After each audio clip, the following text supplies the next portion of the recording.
भाई ये गैस बड़ा परेशान करती है। जिस मरीज़ को देखिए उसे गैस चढ़ जाती है। अब गैस सिर्फ पेट में ही नहीं होती, उनकी जो है वो दिल पे भी चढ़ जाती है और फिर उससे होते हुए दिमाग में चढ़ जाती है। और जब डकार आती है तो गैस निकल जाती है दिमाग से, तो मैं ठीक हो जाता हूँ या ठीक हो जाती हूँ। तो हमने कभी ज़रा सा दिखाइए दिमाग पर कैसे चढ़ जाती है। तो उनका देखिए मैं यहाँ दबाऊँगी तो डकार आएगी, तो यहाँ दबाएंगी तो ओ डकार आएगी, यहाँ दबाएंगे ओ डकार आएगी, यहाँ दबाएंगे ओ डकार आएगी। तो ये गैस भैया बड़ा तंग करती है। और हम कहते हैं भाई हमें तो इतना संदाज है नहीं कि किस तरह से वो पेट की गैस दिमाग में चढ़ जाती है, लेकिन हो सकता है भाई हो जाती हो। हमें इतनी नॉलेज नहीं है, इतनी हमको जो है कुछ इन्फॉर्मेशन नहीं है कि गैस किस तरह पेट से होते हुए सब बदन के सब हिस्सों में भर सकती है, लेकिन इलाज करना बड़ा मुश्किल है। अच्छा, गैस की दवा लिख दी, अब हमको तो 2 ही 4 दवाएं आती हैं, उधर की लिख देते हैं, लेकिन हफ्ते भर बाद लौट के फिर आ जाएंगे। हार्ट के बारे में कुछ नहीं पूछेंगे, सब गैस नहीं ठीक हुई। गैस ठीक हो जाएगी तो फिर स्टूल नहीं हो रहा, सब पखाना बड़ा सख्त हो रहा है, 2 दिन में 1 बार हो रहा है, तो फिर उसकी भी दवा लिखवा लेते हैं। फिर वो ठीक हुआ तो साहब मुंह का मज़ा ख़राब हो गया है, मुंह का मज़ा ठीक करिए उनका। वो ठीक हुआ तो नींद नहीं आ रही है। तो आप कार्डियोलॉजिस्ट तो कम रह जाते हैं, आप जनरल फिजिशियन और एक साइकेट्रिस्ट ज़्यादा हो जाते हैं। अब बैठ के उनको घंटों समझाइए कि नहीं भाई कुछ नहीं है, कुछ नहीं है, कुछ नहीं है, फिर जाएंगे फिर आएंगे, फिर जाएंगे फिर आएंगे, 10 बार वही बात पूछेंगे। तो थोड़ा सा जो है वो इरिटेशन सा होने लगता है। काफ़ी कंट्रोल करता हूँ, लेकिन कभी कभी जो है फिर वो आपक हो जाता है। और उसी में मुझे याद आ गया एक बहुत मज़े की बात है, मैं सोच रहा था कि आप लोगों से शेयर करूँगा तो मन हल्का हो जाएगा। तो इतना मोटा पोथा लेके आए साहब। अब मैंने ऊपर से भाई लास्ट पर्चा देख लिया और सब देख लिया, तकलीफ़ उनको हार्ट वार्ट वाली कुछ थी नहीं। तो जब हम लिखने, अरे अब आपने रिपोर्टें तो देख लीजिए। मैंने देख ली। बोले नहीं पिछले साल की नहीं देखी आपने।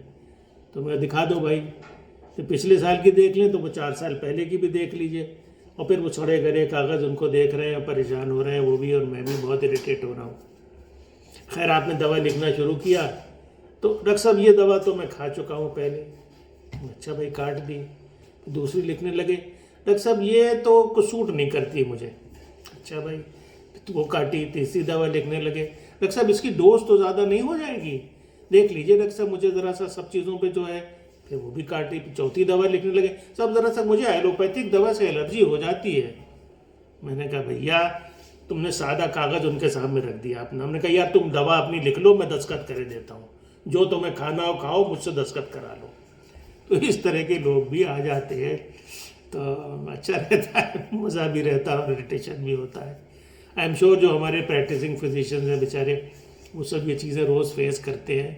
अब मरीज़ भी क्या करे, उसको भी तकलीफ़ होती है तो वो कुछ ना कुछ किसी न किसी को तो बताएगा ही।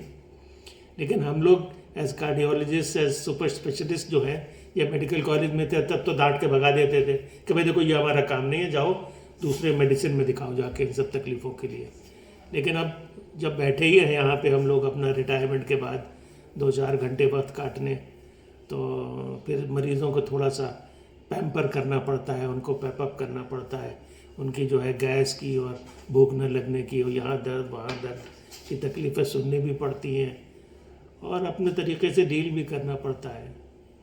तो चलिए अच्छा था, हमने सोचा कि ये भी आप लोगों से शेयर करें तो मज़ा आएगा आप लोगों को भी सुनने में। लेकिन आप खफा मत हो जाइएगा अगर आपके भी वही सिम्टम हो रहे हैं।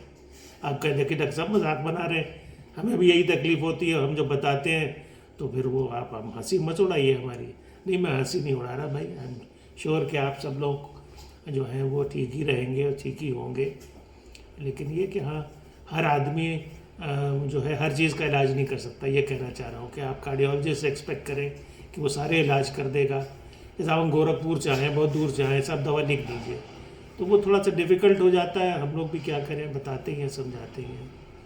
तो ये है, हम उसको एग्जाम्पल भी देते हैं कि भाई अगर आपको साड़ी पहननी है तो जूते की दुकान में मत जाइए, साड़ी की दुकान साड़ी में ख़रीदे, जूते में जूते की ख़रीदिए। लेकिन अगर मैं बैठा हूँ साड़ी बेचने, आप मुझसे कहें कि 9 नंबर का जूता भी दे दीजिए, तो नहीं हो पाएगा ना। ओके ठीक है, बाय बाय।